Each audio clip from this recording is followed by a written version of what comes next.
Live from Music City, Nashville, Tennessee, this is your motivational, sensational, inspirational, educational, keenly awaited, highly anticipated edition of the Trading Floor. Hosts Garco, Brad Reed, Jeremy Alexander, with another daily dose of mentally delicious brain food. I'm bringing you to love life, live life, and trade it. What's up, boys and girls? It's the third hour of Mentorship Monday, 2 Central, 3 Eastern. And what I want to do is I want to take this time, since this is the third hour, and Mentorship Monday is made, created, and sponsored by Propel Energy Water. And Mentorship Monday was made and created for my traders who are brand new to real-life trading. Maybe they're brand new to me, or Angie, or Johnny, or Brad, or everyone else, or maybe they're simply new to trading rooms, or whatever the case is. Maybe they're new to trading in general. The goal of Mentorship Monday is to really break everything down slower, answer a lot of questions, be super analytical, get back to the basics, understand and dive into what really makes a good trade, different strategies, ideas of that nature, and just make it simple for my newer traders out there, because there are about 3 or 4 traders who leave a month, and there's about 3 or 4 traders who come in a month. So it's just kind of like a balancing act. And the newer traders I want to make sure are totally kept up to date. But I don't want to be going over the same information all the time every single day. So we devoted the first Monday of every month to Mentorship Monday. So just kind of break it down, let you guys know a little bit about how it works. The first Monday is Mentorship Monday. The first hour and the second hour and the third hour is how it's broken up each day. And the third hour I do record every day of the week, Monday through Friday, and send it out to all of the subscribers who subscribe to the Trading Floor. And on Mentorship Monday, I ask you guys what you would like to talk about. So every single Monday, first Monday of the month, on the third hour, it's a guarantee that I'm going to be talking about some type of really cool strategy or idea of some kind. And each day of the week, other than Mentorship Monday, Mondays are Merchant Mondays. So in the third hour recording, we look at merchants, JCPenney, Walmart, Rite Aid, Whole Foods, Walgreens. Tuesday is Tech Giant Tuesday. Wednesday is Weeklies Wednesday, where we go out and actually look for some weekly credit spreads for my day traders / short-term swing traders, which we're going to talk a lot about today. Thursday is Transportation Thursday, and Friday is Finance Friday. So each day does have a little bit of a section to it. Now, I want to pause and just say for a moment that I'm going to be sending out a survey tomorrow to you guys, to the whole real life trading family.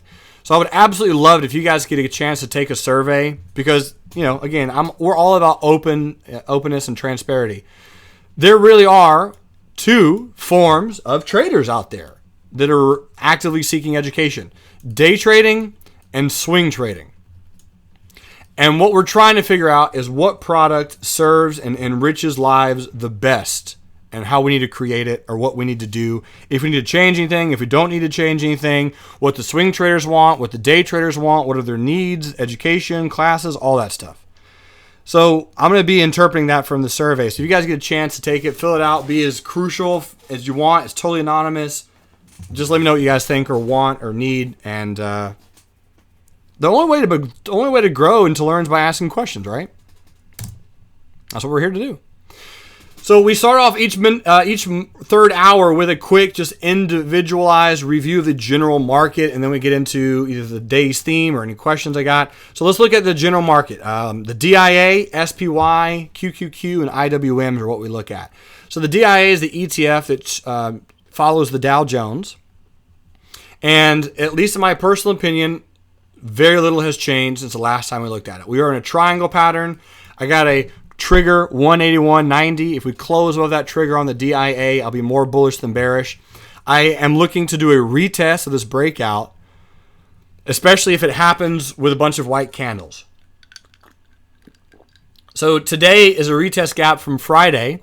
If we close above this trigger tomorrow, that's absolutely without question. I'm going to wait for a retest or a pullback before I get in bullish. So if it happened tomorrow, then I guess Wednesday would be the day that we wait for that pullback. If I get some type of nice black candle, something like this, and I get a nice little gap up and close above, I'll consider getting in that day and putting a protective put below the gap up candle. But on the DIA, I do expect a little bit of a longer term breakout. And once it does break out, we'll come up with some targets, but really probably up in the 190, 195 range for 2015. Probably do something like this have a sharp drop, something like this, really quick drop, and then Santa rally. That's just a guess. It's just a thought. I mean, it's exactly what it did last year. So, hey, well, let's see if it does it again. All right, that's a guess of my overall thought. So that's the DIA. I'm more bullish than bearish. We got a bull put spread down here, 168, 167. Speaking of bull put spreads, we also have it on the SPY, which is the ETF that tracks the S&P 500. Here it is. So we also have a triangle type of pattern on the SPY. So you guys can see the highs here. If we close of 212.70, I am going to be more bullish than bearish. I would not be afraid to go directionally bullish, guys. We just give it time. Understand that if we close above there, it could take weeks and or months to really move in any solid form or fashion. So just chilling. We have a June week 1, 200, 199 bull put spread down there. Keeping a close eye on that. We'll see what it does, how it does, and if it moves. And just be interesting to see there. QQQ. I don't have an exact buy zone for the Qs if you're not in already. Trying to come up with a good one. But if we are in, I'm kind of expecting something like this to transpire. So if we do come back down a little bit on the market, let's say the Qs or Apple or whatever, I'll be looking for a little bit of a buy on the pullback because that's just seems it's been working kind of nicely. Here's the Qs on a weekly chart. And the Qs on a weekly, you do have a black candle, which obviously is a little bit of a selling pressure. You got an inside day candle. I'm sorry, I apologize. A lower wick and then an inside a week candle thus far. So if we do pull back a little bit, really 106 is a very, very strong support. So if we stay above 106 on the Qs, I do kind of, I could see that we could continue a little bit higher. This is not the most bearish candle in the world by any means, but if we do form an evening star reversal, so if we get a black candle this week and then we break the low of 106, we're going to pull back down to the 50 exponential moving average on a weekly chart on the Qs, which at that point, I will also be considering to buy the bounce. I'm not bearish, guys. There's nothing out there to be bearish right now on. There's a few news stories here and there, but economy, interest rates, mortgage, I mean, whatever you want to look at, they're really, for the average person, the average trader, the average Joe, the real life traders of the world, it's not that bad. Would you guys agree? There's a lot of weird things going on. You know, a lot of accidents, riots, but I guess quote unquote economy. I've seen I've seen much worse. Much worse economies than what we're going through right now. I'm not saying that's a political scope. I'm just simply saying it's not as bad as it could be or has been, for sure. So I guess really we're just kind of chilling, and we'll see if anything comes out, any type of news story or political announcement or whatever the case is. But as of right now, market, I'm still bullish on it and buy the dips. I think we're going to have a little bit of a second dip coming. So something like this, maybe down to here, maybe as far as down to here, and then I think it's a good buying opportunity. This is a nice little morning star reversal pattern. So on the IWM, if we close above that particular price, I'd be more bullish than bearish, but I don't think we will. I don't think we do close above this price. In fact, I think we actually do rotate just a little bit farther down, and I'll be keeping a close eye on that. Ladies and gentlemen, boys and girls, any questions for me about the general market? Anything you want to look at, talk about, questions on? Any index, ETF, general market ETF index? No? You guys good? Okay. Cool. Sweet. Awesome. Let's talk about then the theme, I guess, if you will, for today. For today's Mentorship Monday in the third hour, because every third hour we do our best to talk about some type of strategy, something new that's out there, or an ideal, or whatever the case is. And at the moment, Friday, I believe it was, I was asked and requested to do weekly credit spreads. Weekly income with credit spreads. I think it's a very, very fascinating topic. So, here we go. Weekly income with credit spreads. What's interesting about that term is the word weekly and income. 2 words, actually. First and foremost, can it be done? Can you create monthly or weekly income with trading something like credit spreads? And the answer is yes, it can. Here is a realistic expectation of what it should, might, could, and probably will look like. So if you go into any type of trading environment, regardless of the strategy, and you know a little bit about what to expect, that's a good thing. So I'm going to kind of break it down for you. And I will say, under all intents and purposes, I personally feel that I'm one of the better spread traders that exist. Am I the best? No. Could I at least be in the top 20? Probably. I would at least think so. So if that's the case, and trading spreads as long as I have, blowing up accounts, making accounts, making a lot of money, losing a lot of money, going through all the rigmarole, I think I've at this point really narrowed down and focused in on my strategy and what to do. And I would say this, about 10% of the trades are the ones you got to worry about. About 10%. So if you do 10 trades, it's the 10th one that you have to really worry about.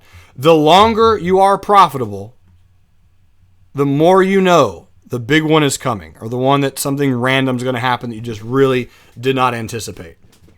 And I'll kind of try to break it down into what to look for, how to exit, how to lock in profits, that type of thing. But here is the credit spread journal. And I track as many of the credit spreads as we can, especially if I make it official and I publish the idea, it goes into here.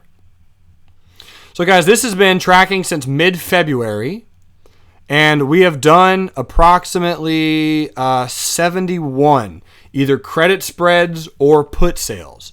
And out of the 71, 1, 2, 3, 4, 5 have gone wrong, where we had to mitigate risk and take a loss. So 5 out of 70, which isn't quite 10%, but again, I'm probably expecting 1 or 2 more to go wrong. It's going to be about that 10%. That's just how it works. I've been doing this for years, and that is how it works.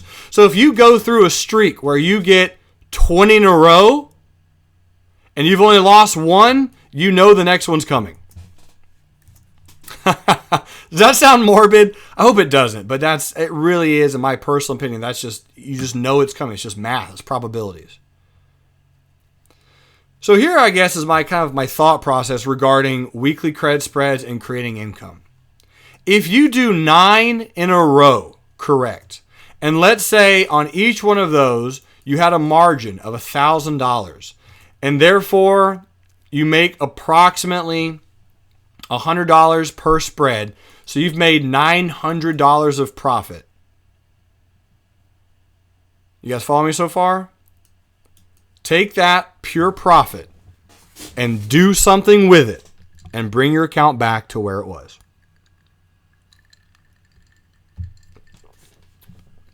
That is correct. Take it, either all of it, half of it, a quarter of it, take something out of your account, out of the bank, and use it. If it's every week, if it's every month, it doesn't matter. If you're doing, and what I'm really focusing on today specifically is credit spreads, but this does relate to day trading or swing trading or whatever. If you have a profit at some point, take the profit out, because what will end up happening is you'll have, let's say you grow your account, a $5,000 account. You grow a $5,000 account from $5,000 to $7,000. And you'll say, oh my gosh, it's a $2,000 profit. It's great. Let me just make $2,000 more. Just $2,000 more, and then I'll pull it out. Right? You're at 9 or 10 spreads have gone great so far. You say just $2,000 more money, and then you have the one spread, and you lose the $2,000, and now you're back to $5,000. Type in a 1 if that's happened to you. Let me go ahead and type in my 1. Because what a lot of traders don't realize is a $5,000 to $7,000 gain. And is that doable in 2 or 3 months? Oh my gosh, absolutely. Of course. That is a 20% gain? Is that a 20% gain? 20% in few weeks or a few months. Guys, is it 40%, 20%? Let's see, 10% is 500, so it's 2,000. Yeah, 40%. Sorry, I'm not the best at math. That's even better. 40% growth. Yeah, that makes sense. Okay. 500 is 1. You multiply that times 4 is 2,000. Okay, 40%. 40% growth in a few weeks or a few months. I know it's a small amount, but it doesn't matter. 40%. Most people would saw off their fingers with a rusty buttered spoon to get 40% return on their account in a few weeks or a few months. And you're sitting there saying, oh, I don't want to take money out because it's not good enough? No. If you get 8, 9, even 10 spreads in a row and you have a profit, you've got to take it out. It doesn't matter how much the profit is. Even if it's not the amount that you want. The ratios are the ratios. About every 10% of spreads will go wrong. Approximately. The better you get, the smaller the number. Guys, I'm probably about 8%, 7%, 9% of the spreads that I place will go wrong. Your job, if you make an account go from $5,000 to $7,000 doing spreads, weekly spreads, monthly spreads, it really doesn't matter. The spreads themselves do not matter what kind you're doing. If you grow your account and you're on, again, my personal number is about 8th or 9th spread profitable, about the 8th or 9th one, take some money out. Half, all, most, some, a quarter, take it out. So then, if you have another so let's say you take out all the $2,000 cash, okay, done, in your bank, and you lose on this trade, and you screw it up real bad, and you lose the entire $1,000 margin, okay, you're at $4,000. You've lost $1,000. Do you feel as bad being at $4,000, having cashed out $2,000 as you did being at, let's say, $5,000 and not having a profit in the bank? What do you guys think? Because numerically, you're up $1,000. So usually you won't feel as bad, which is a good thing. It helps your psychology because if you can grow $4,000 account at 40%, okay, that's 400.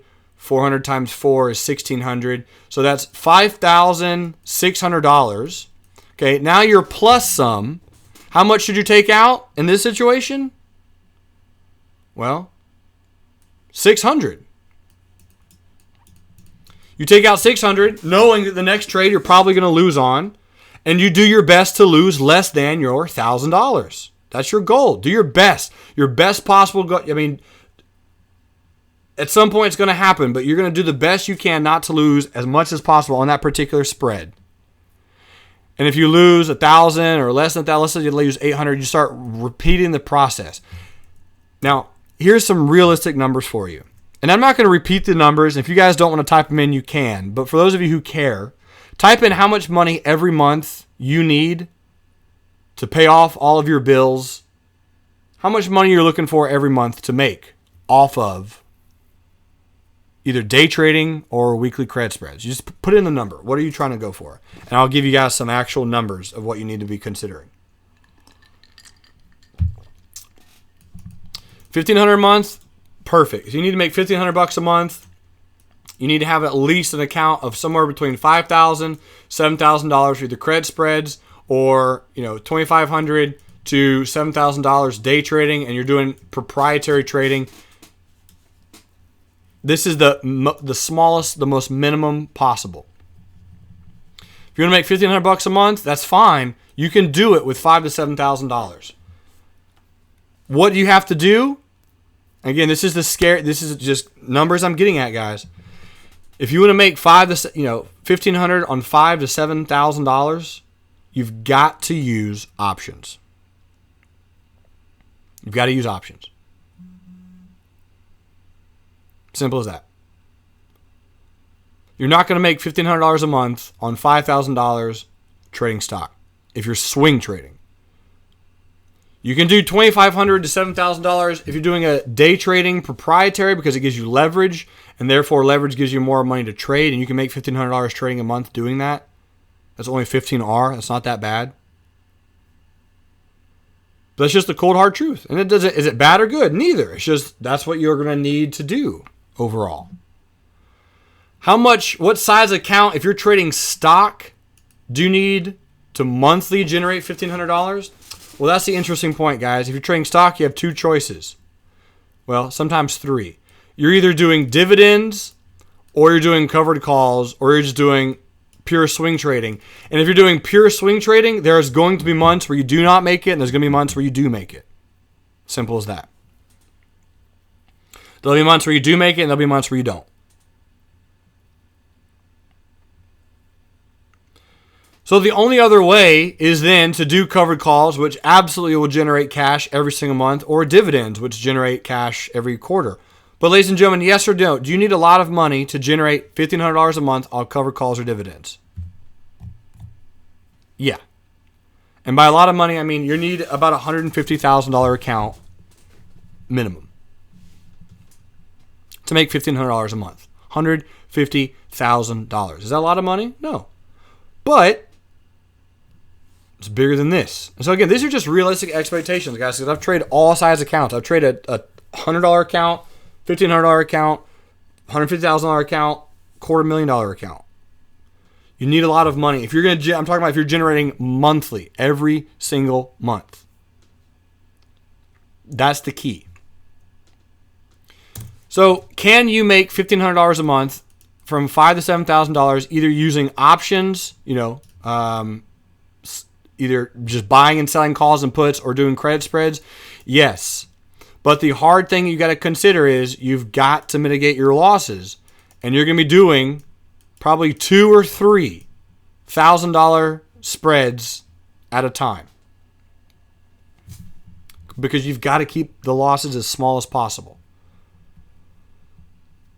Now, if you have a $35,000 account, okay, $35,000 account with credit spreads, doesn't really matter if it's weekly or not, really should be able to generate about $3,000 a month off of trading.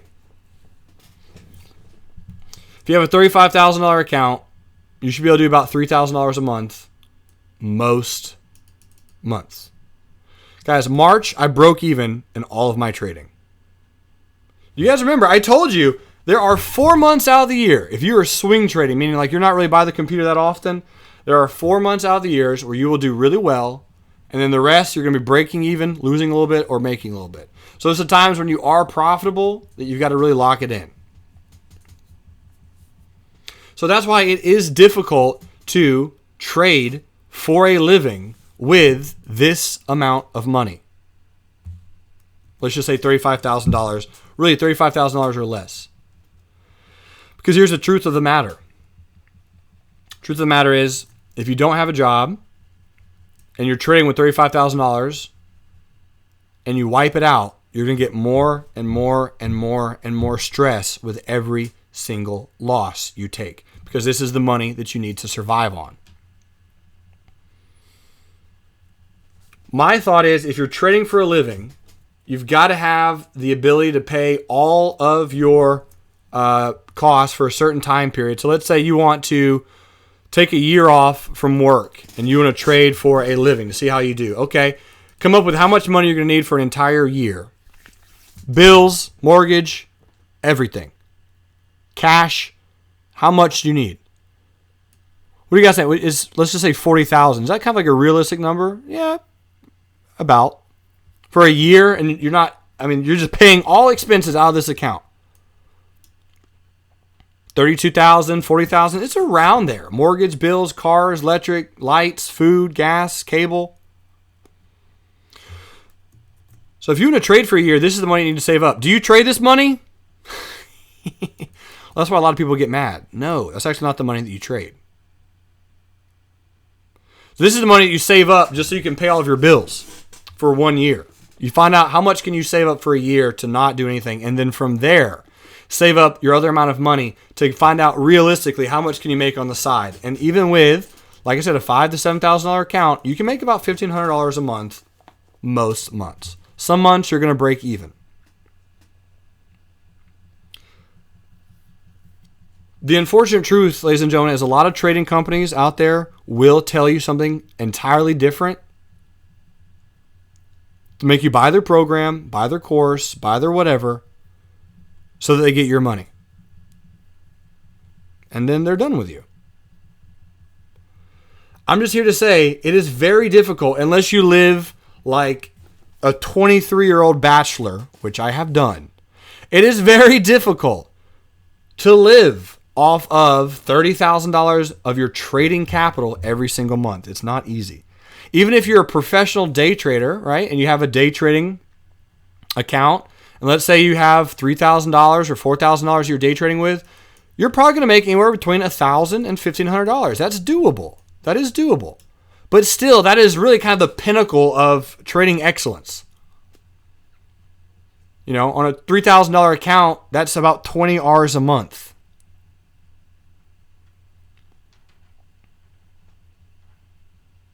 Is this making sense, guys? You guys have any questions? So the good news is the numbers that you guys have put in so far, you guys can pay that with a smaller account, but you've got to use, if you're going to be doing that, you've got to use leverage, right? You've got to understand what tools you can and cannot trade with, because, and by leverage, I mean you're zooming into the finer details and you're either trading the options you're either day trading options or you're day trading stock or you're doing short-term option trades, but you've got to use leverage. That's really what it is. I mean, that's just simple as that. You've got to use the leverage if you have a smaller account. And the problem with leverage is it can blow up in your face.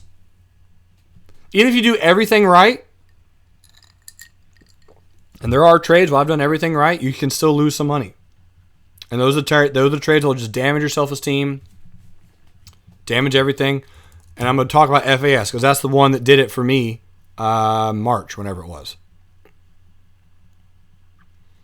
Okay, it was FAS. And I did everything right. I played it the best way I could play it. I even mitigated my losses like a champ, but still lost on the trade. Here are some rules. And so what we're going to talk about weekly credit spreads in general, or just spreads that are expiring very, very soon. Spreads are expiring, let's say, less than a week. If you have spreads expiring less than 1 week, consider highly 1-to-1 risk-reward ratio. Risk-reward ratio. Especially if edge is broken. Now, what do I mean by that? Let's talk it through. What day was this?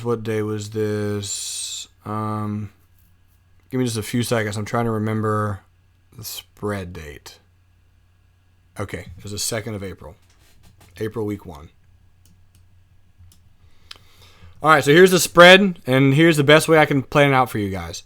Let's say you have or had a bull put spread right here and right here, which I did. And you get your evening star reversal pattern right there, which happened. So you are 2 weeks away to expiration. So I'm going to do both cases. I'm going to do 2 weeks away and 1 week away. The more time you have, the better you are able to either unravel or mitigate your losses, or whatever the case is. But if you have 2 weeks of time, you're going to be looking to unravel. That's what you're looking to do. You're looking to unravel. If you have less than 1 week, you're going to be looking to exit unless something radical changes, which I'll explain in just a moment.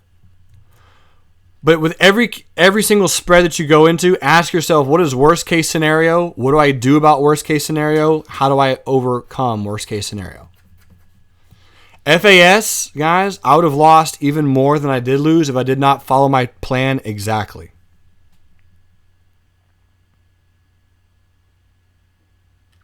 So, for example, on FAS, I see this evening star reversal. I say to myself, okay, the stock goes below here, below this little price. I should go ahead and throw up a bear call spread up here. So leg into an iron condor. And then, if we begin to break this low right there, I need to unravel. That was initially my plan. Well, something happened. Login system or whatever. I didn't get a chance to unravel until FAS was way down here about 121. So at that point, I was already underwater on the spread. I was like, all right, okay, fine. It's a big, giant candle. If it gaps down tomorrow, I got the bear call spread up here. If we gap down, it'll be a retest gap, and I'll unravel on the retest. Well, it gapped down, traded down, boom, boom, boom, came up, rolled over, and I unraveled. Unraveled my spread, bought to close my 120, hold it on to my 119. And then at some point in the afternoon, boom, giant white candles. Everything was going bananas. I was like, oh my goodness, we might form a morning star reversal down here. So what did I do immediately? Well, now all I had is the 119 put. That's all I had and a bear call spread up here. So I said to myself, okay, well, I'm going to get into a bear put spread. Boop, there's the bear put spread. I'm going to sell some puts down here to bring in some premium for this week expirations. Because I had, at that point, a week and a day. Okay? 1 week and 1 day. You guys follow me so far? So from here on FAS, this was a Friday. That was the morning, Monday morning. Nothing I could do. This bear put spread expired profitable. I brought in probably another 20, 35 cents of premium. But the put that I had was once worth $3 and some change, is now worth about $1.50. So I lost half the put that I held. Why did I hold? Well, there was no real bearish sentiment. You had a pennant pattern, and I said this could break either direction. So at the gap up, ladies and gentlemen, what did I do? At gap up, I exited my put. Held on to my bear call spread, let that expire, and ended up with this loss. Right here. Right there. That was the big one. And so that was probably about the biggest credit spread loss I've had in a long, long time. But it really wasn't unmanageable. It still isn't unmanageable. So it wasn't unmanageable. The best thing you've got to do is you've got to go in and understand all aspects on any credit spread. What is your defensive strategy? And here are the defensive strategies. Defensive strategies on credit spreads. Adding another spread. Right? Adding another spread. So the stock's going down and you're in a bullish position. Well, don't be afraid to get into the bear call spread. Right? Adding another spread, legging to the iron condor. That's one option. Adding another spread. It's probably my favorite option, favorite choice. Legging into the condor. That's number one. Probably the most accurate. Number two is unravel or exit the losing position. The hourly and daily candles are a big help on this. The hourly and the daily.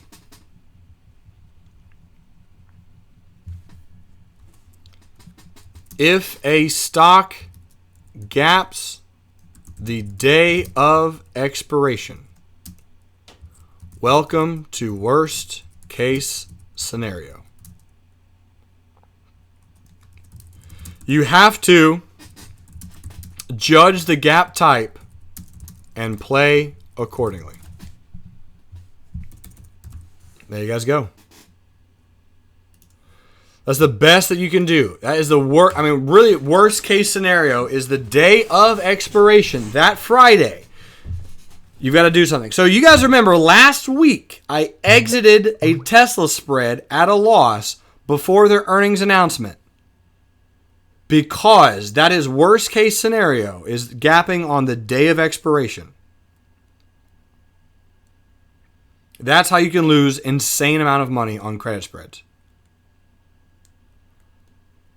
So the best thing to do is judge the gap type. So right here was another example. I had one student in this and only one that I know of. He got triggered into a weekly bull put spread. I believe it was the 121, 120. And that was the day of expiration. So at gap, the best thing you could have said is, all right, it's a white candle. We traded to a resistance. It's gapping down. I need to either unravel or exit very, very quickly. So here is the hourly chart on that day. I believe, give me just a few seconds. I believe it was this gap right here. From here to here. So the only real place you could have unraveled, I mean, it looks like pretty bearish on the hourly, is you're gapping below a pivot, right? A strong pivot. So on the day of expiration, if you're getting a gap and you can see that, okay, this is a pretty decent gap. It's a white candle. It's gapping down, whatever the case is. Start to go look for, all right, if we get below here, if we get below this line right there, I'm going to go ahead and exit. So if you had a 121, 120 bull put spread, I'm going to exit right there. And remember what I said just a moment ago. A 1-to-1 risk to reward ratio on credit spreads is a good deal. That is a great thing. Do not be afraid of a 1-to-1 on credit spreads because you'll very rarely get them. So what I mean by that is on this particular spread on FAS, all right, you're in a 121, 120 bull put spread. Here's your stop to exit. Boop. If you brought in initially 11 cents on that spread, and at exit, the spread is trading for 22 cents, ladies and gentlemen, do you understand how that's a weekly, a 1-to-1 risk-reward ratio? Does that make sense to you? It's exactly what I did on Tesla. Almost verbatim, except it happened before the gap. So if you can exit a spread for a 1-to-1 risk-reward ratio, that is an okay thing. I mean, that theoretically is just like any other trade. If you're willing to make 11 cents, then losing 11 cents on a credit spread is okay. Your goal, your objective, your mission is to lose less than your margin on a credit spread. So if your margin is $1,000, lose less than that. That's your objective. Because if you can do that 9 times out of 10, you'll make money over the long term.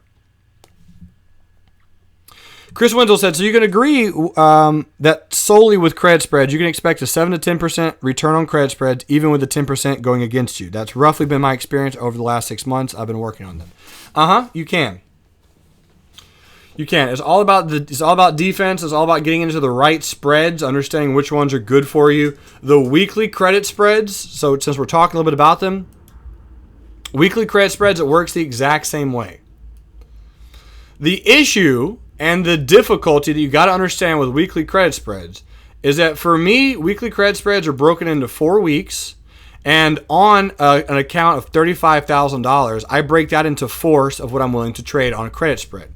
So out of any given account that I have, only 25% of that account is devoted to credit spreads. 25%. So let's say it's a $30,000 account. For easy math, 25% of that that's 10, that's $6,000, $7,500. $7,500 of that account is devoted to credit spreads. From there, if I'm doing weekly spreads, I will break that account down into fourths for the week. So I'll divide that by 4. So if I have $7,500, I will simply say to myself, I'm focusing on credit spreads. Let's just say that's about $1,200 per spread per week. Per week. So $1,200 this week, $1,200 that week, $1,200 this week, $1,200 that week. So that means on a $30,000 account, you don't have that much margin to play with. Even if you do a $1,200 risk on a weekly credit spread is what you should be doing roughly with a $30,000 account. So on the best spreads, the ones that I find, the 10 percenters, that's only $120. Do you guys now see the problem? $120 profit. So what a lot of traders will do with credit spreads is they will go out and they will devote $30,000 and they'll spread it out over 8 or 10 spreads in a week. Well, if you do that, you know for a fact that one of those out of that 10 is going to go against you. Plus, that's a heck of a lot of trades to be managing. A heck of a lot. Because I know you need to make money. I know you need to do that. I realize that. Trust me, I get it. But taking the $30,000 and spreading out over 7 to 8 weekly spreads, you're putting way, way too much risk on the table. And as frustrating as it sounds, with weekly credit spreads on a $30,000 account, I'm risking anywhere between $1,200 and $1,500 per week on a weekly credit spread, which is going to generate approximately, after commissions, maybe $100 on a $30,000 account.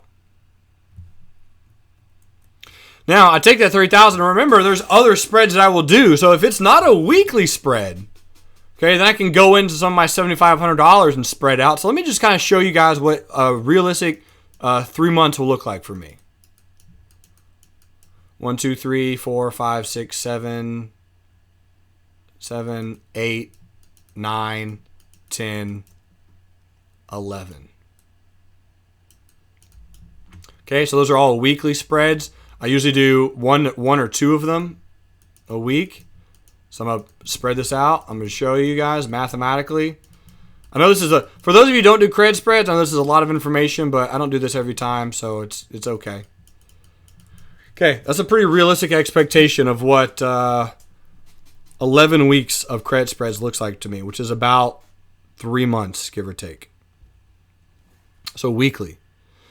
So you got $200 a week times 1, 2, 3, 4, 5, 6, 7, 8, 9, 10 weeks. It's $2,000 minus, if you're gonna have your losses, $1,100, $900 in profit over 11 weeks. From there, I also have weekly spreads that are longer than a week. And when I say weekly spreads, I literally mean a weekly spread is, for me, 5 days or less. So then I'll tap into my 750 and I'll add a few more spreads to it. Same thing applies, right? So it'll be about 500. So now you're doing about $5,000 worth of margin. You guys see how the numbers are working together? 500, and this is roughly about per month. 500. And then you're going to have your loss, 2,000. Again, just realistic numbers, guys. So here's 1,000, here's 2,000, 3,000, 4,000, 5,000. You lost 2,000, you come up with a $3,000 profit. So over 3 months, I'd make about roughly $3,900 on a $30,000 account, which is roughly about 10%. How ironic. Now, from there, I'll also be doing my other swing trades, my other day trades. Factor all of those in together, and let's say, again, over about a 3-month time period, with swing trades and day trades all kind of going together, you add another about $4,000 to $5,000 for a good 3 months, and you have approximately $6,000 to $7,000 after all of that work over 3 months, which comes out to about $2,000 a month on a $30,000 account, and that's working. That's grinding. That's doing this stuff pretty dang often. Ladies and gentlemen, that is a real life expectation. I hate to break it to you. I'm not trying to sell you anything. I don't try to. That's not my goal. That's just about what I do. And then I go and pay bills, and I do my best to grow this little guy over here as best as possible.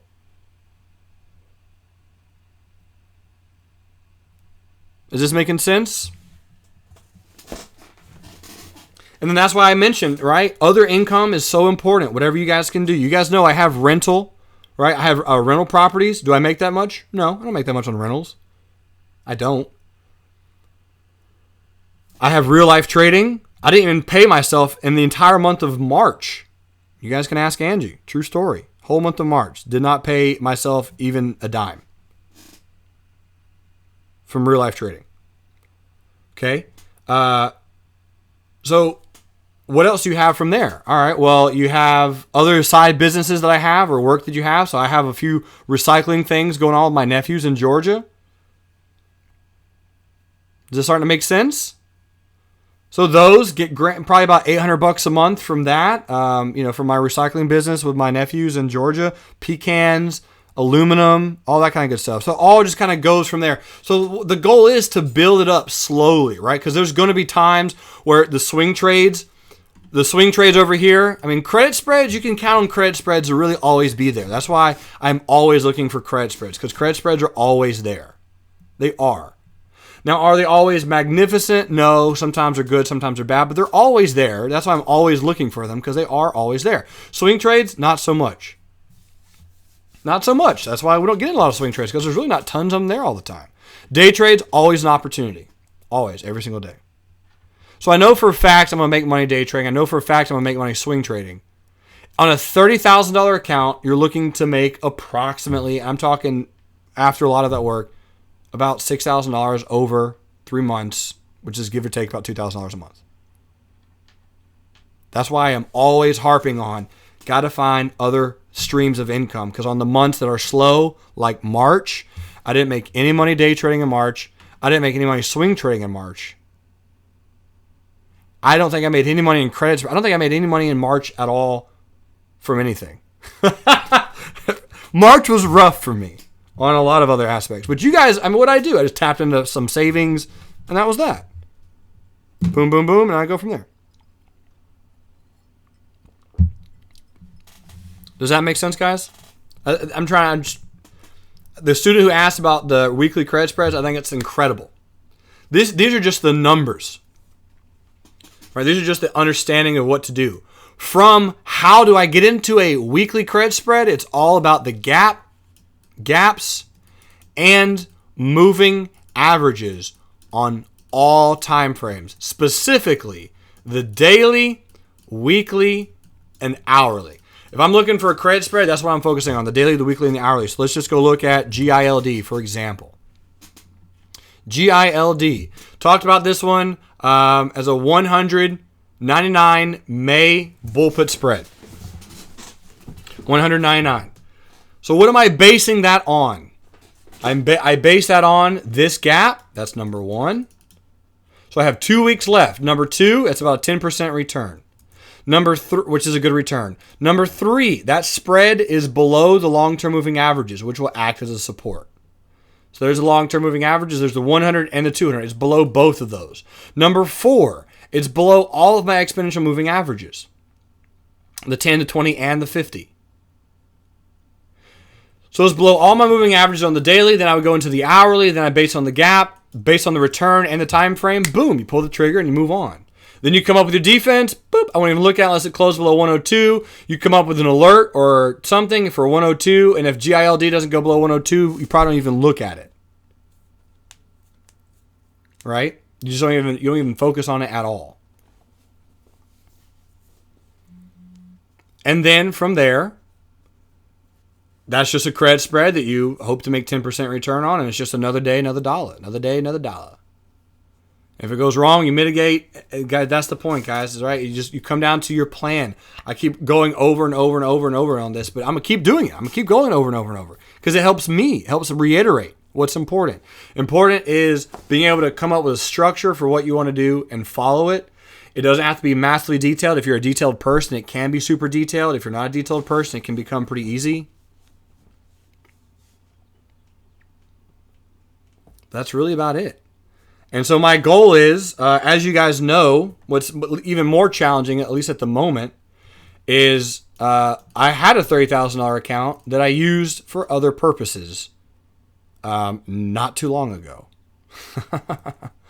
Okay? So now I'm just building it up, taking cash, putting it aside, saving up, day trading, generating money day trading, putting my day trading profits or credit card debt or whatever, putting that into another account that I can start building up to $30,000. I can begin to do what I've been doing for a long time before. So you guys go. Lita said, if you lose 1 out of 10 credit spreads and have made 10%, you are at 0 for the 10 trades. Mathematically, that is correct. Yep. That's why on 10 of them, 10% is 8 to 10% is really as low as I'm willing to go. I really try for the 12s to 15s. And on the one loss, I do my best to lose less than the margin, right? I understand the closer and closer and closer that I get to expiration, I know my 1-to-1 risk-reward ratio. If I'm willing to make $200 on that spread, I will really start coming up with an exit strategy. If the stock gaps down or moves down or trades down and it hits a location where I can exit for a 1-to-1 loss, close to expiration, I will.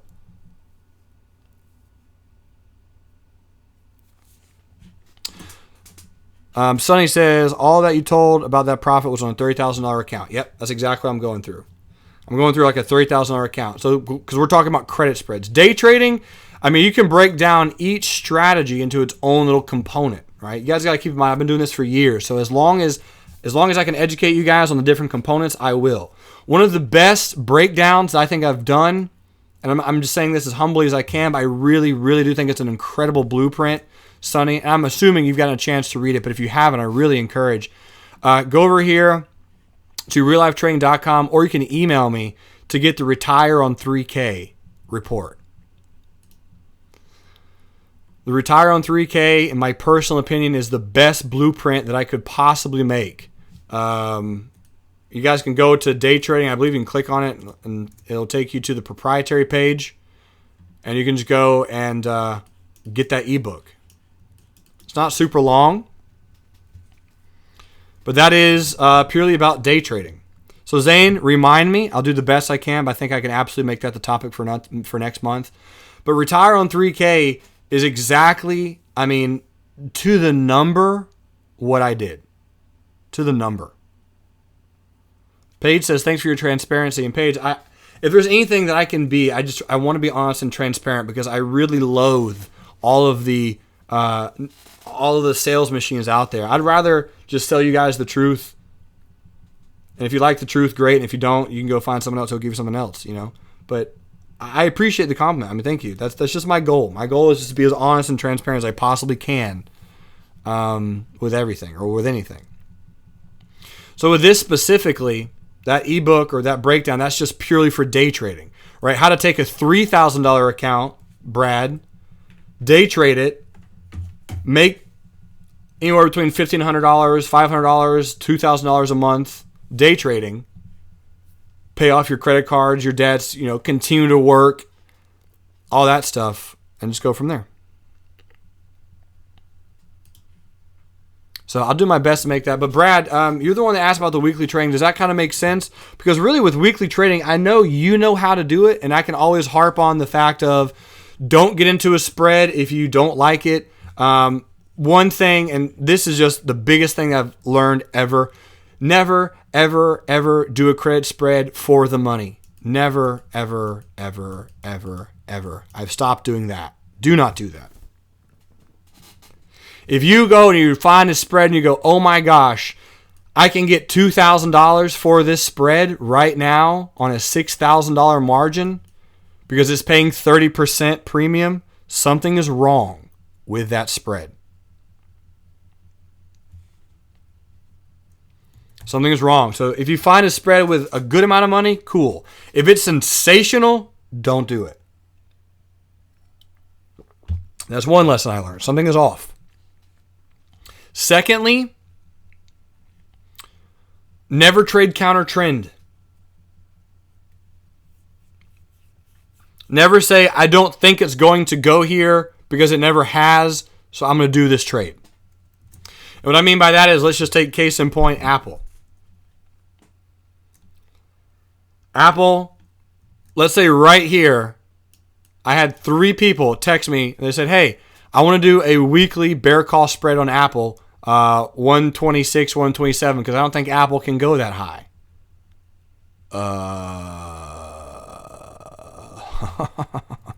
No. That was like the quickest no that I've ever said. You know? Quickest no of all time. So don't say to yourself, just because the stock's never been here or it needs to slow down, I'm going to do a spread here. No.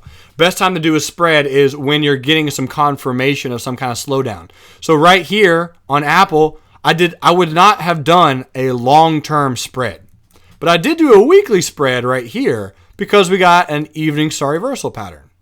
So once we broke this little spread right there, I did a weekly bear call spread. And that was that. Over here, why am I doing a bear call spread up here? Because a lot of people say you're doing a counter trend trade on Apple up there. No, I'm not. Because we've already sold off here. This is already a price that we've gone down before. So I know that this is a resistance. So I take this resistance and I take this support and this candle and I do it above the candle. Now we have ourselves a plan. So the question becomes, let's just say hypothetically, should or could we do a Apple bull put spread weekly right there? Well, what would I look for? First and foremost, I look for, is there any money in there? If there's too much money in there, I wouldn't do it. As crazy as that sounds. If there's just an epic, gargantuan amount of premium, no sir, not me. Number 2, I'm looking at candles. I'm looking at sentiment. I'm looking at volume. And I'm asking myself, that is a humongous bearish engulfing pattern. We are in a bullish trend, granted. But this volume right here does not say that we're super bullish. So I'd come over here to the Yahoo Finance and I would say to myself, all right, well, let's just see what type of money is down for a 123, 122 bull put spread this week. And if there's too much money, I just won't do it. I'll just stay away. Simple as that. Let's go over to Apple. So let me just check on it. I don't know how much premium is down there, but I'm about to find out. Give me a few moments. Oh boy. Apple options. And this is a really good location too. 124, 123 for this week. That is a good location. And we got the location right. So 124. Oh my gosh, computer's starting to slow down a little bit. 124, 123 is paying right about, you could get 15 and you could get 21. You could get 6 cents. So it's actually the exact opposite of what I thought the problem would be. It's the exact opposite. There's only 6 cents of premium, and that's the entire week. So now that I know that there's 6 cents of premium right there, and we have a big bunch of bearish volume, and we have a bearish engulfing pattern, and it's at an all-time high, I factor in all of that, and I factor in the fact that there's so much volume, bearish gaps, that this is a retracement anyway, and I think we're going to do this in general based on just purely the gaps intraday, I wouldn't take it. Is that not hot to anyone? Because if I go down there and I expect there's too much premium, but then there's just no premium at all, yeah, I'm definitely not going to take it then. Because you want to get paid for your work. You do. The lowest spread that I'll take ever on a weekly is 4%, but it's got to be perfect. It's got to be like such a no-brainer. And then there's very few of those. But I think that there was one back here on Apple. We got into like a 131, 132. It was like 5%, but it was just such a no-brainer to me. Because this was a bearish retest gap. This was a resistance. and I knew it needed a retest, so I did it. Anyway, regardless, you got to get paid to work. And with trading, ladies and gentlemen, keeping your money around is the absolute most important thing, because here's something I really, really, really, really want you guys to understand. What would you rather do? Honestly. Would you rather, if you had $150,000, go live the life that you want to live for 3 years? No work, traveling, doing whatever you want. If that's some savings that you have on the side, right? That's not your nest egg. But you saved up $150,000. Like, okay, cool. I can do this and I can spend this money and everything's fine. Would you rather just do whatever you want every single day, every hour of every day, anywhere you want to in the world for 3 years? Or would you rather take that money and grow it for 3 to 4 years? It's all about your personality. It's totally your call. There's no right or wrong answer. All you got to do is understand that life is about experiences. And you guys know more than anyone else, I love trading. I love the markets. I love investments. I love money. I love how it moves and how it works. And I love being with you guys. Truly, I don't say that. I really, really do. So all of those things tie together for me that this is easy, right? I'll stick around and grow because I'm still young. However, if I get the opportunity to do this, I will.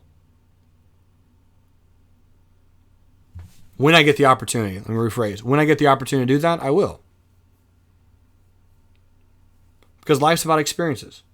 Both the king and the pawn get put in the same box at the end of the game. It's a Chinese proverb, which more or less means regardless of how much money you have, it doesn't mean anything if you don't use it to make you and others around you happy.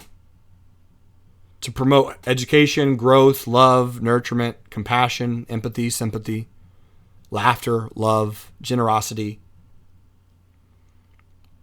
That's what it's about, ladies and gentlemen.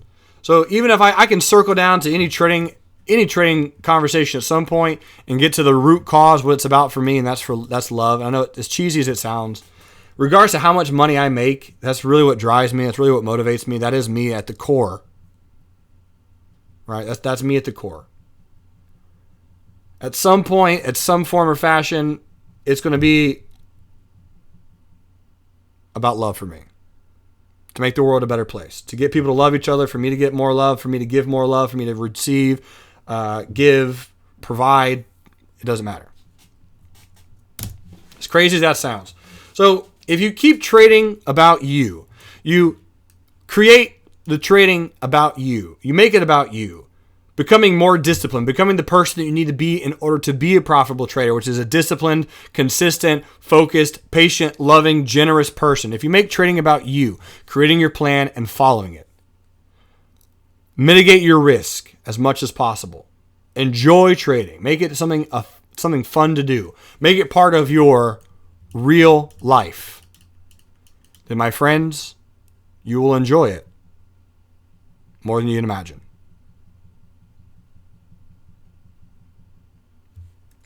Ladies and gentlemen, boys and girls, thank you so much for joining us today on Mentorship Monday. Hope it was beneficial. If I didn't get a chance to answer any of your questions, please feel free to let me know. Email me, message me, put on the Facebook. Tomorrow's Tech Giant Tuesday, where we start again. We enjoy, have a blast, make some things happen. Bill, you're surrounded, my good man. You're surrounded. So this is a great session. We got all kinds, all ages, all demographics, all locations. We got the young kids.